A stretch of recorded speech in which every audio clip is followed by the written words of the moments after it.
Welcome back to Red Business in Focus. Thanks to Cork's local enterprise offices. We are supporting local businesses in the lead up to Christmas, and we have got Kevin Ahern from Sage with us today, telling us all about how their nationally acclaimed multi-award-winning Sage evolved into a funky neighbourhood-style restaurant and food store, Sage to Go. Kevin, lovely to meet you again. I've been in the restaurant, and we'll get to that in a minute, but tell us a little bit about Sage to Go and what you guys are doing in the run-up to Christmas. You have 30 seconds. Okay, so basically we've turned the restaurant, well, it's still a restaurant, but we've went from being a restaurant into having a food line basically as well. So we basically are a food production company now as well, where we do meal solutions. So it's anything from dips, sauces, pies, meals for one, food you could have at home. So restaurant quality food that you can have at home. If you tend not to want to go to a restaurant, you can have restaurant quality at home. Yeah, quality is a big word for you guys, isn't it? That's what you've traded on over the last couple of years. I'm a chef for 25 years. I've been the chef in Sage for 15 years.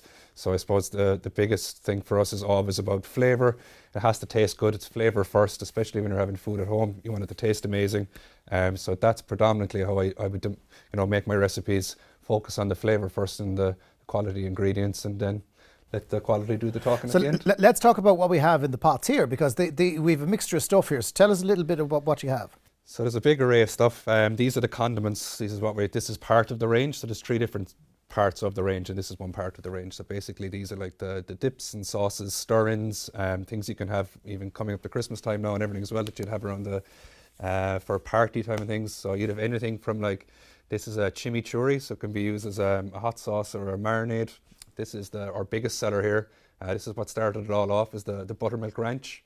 And as with all these products, they're really natural products. They're all either made with free-range Irish eggs. There's no preservatives. There's no shelf life enhancers. There's no EDT. So if you'd know a normal mayonnaise, you'd see it's a little bit yellow. You'd see that they're always white. Whereas you'll see sometimes with these, they're just a little bit opaque and yellow because there's no, obviously, preservatives in there. So in other words, you've all the good stuff inside there. Now, I'm going to have to try this one. So this is the buttermilk ranch dressing, is it? This is the buttermilk ranch dressing, okay, yeah. I need you to keep talking now, because I need to eat on camera, which is always a very difficult thing to do.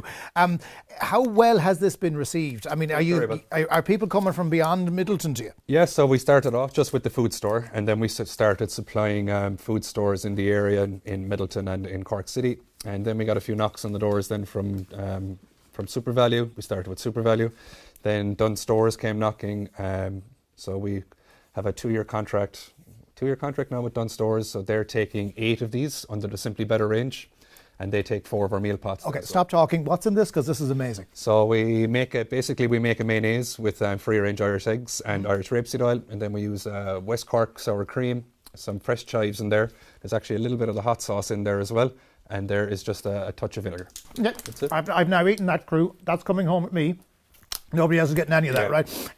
That's the one for pizzas. Pizza crusts. Yeah, I was just going to say, that would be incredible. Pizza again without it. Absolutely, holding on to that. So is the restaurant still going well? Restaurant's still thriving away, yeah. Still as busy as ever. It evolved from, I suppose we were an ultra fine dining restaurant with a cafe. Then we turned the cafe into a food store. And then we decided to evolve the restaurant then into more of a kind of funky neighbourhood style rather than that. It would have been easy to stay as the restaurant though, wouldn't it? You didn't have to expand into this. What was the genesis of it? It basically it started through COVID. There was an idea there beforehand, but it came from COVID when there was somebody travelling, and basically they were travelling such a distance that we were surprised they had travelled so far for it. And I said, did you just travel all this way for a takeaway? And they said, we did. And I said, but the quality isn't going to be great by the time you get home. And they said, look, I'll be back next week. How about you make it for me and I'll finish it off myself at home. So right. That's really just how I came from. And it kind of grew from there. And then we had the space to develop the food store.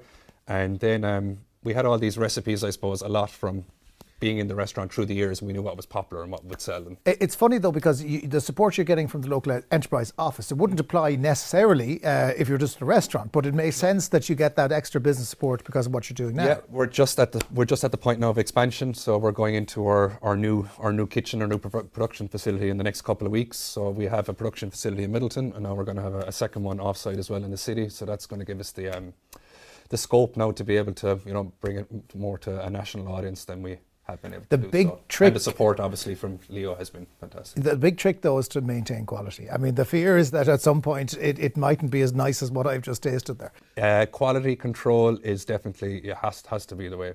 But I would be quite meticulous when it comes to my dishes and my recipes, and they won't be changing. They won't taste any different. Well, you've a lot of experience behind you.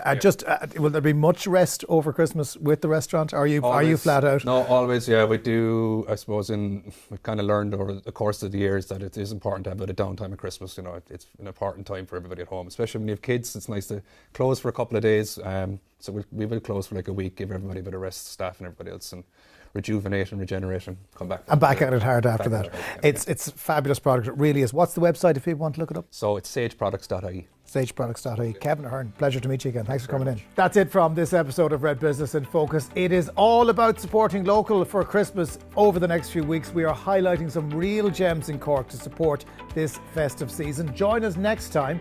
We'll be joined by Bert Dufour of The Designer of Things, a West Cork-based illustrator and graphic artist creating iconic art prints, jigsaws and gifts inspired by our nautical, architectural and design heritage. That's next time on Red Business in Focus, with thanks to Cork's local enterprise offices.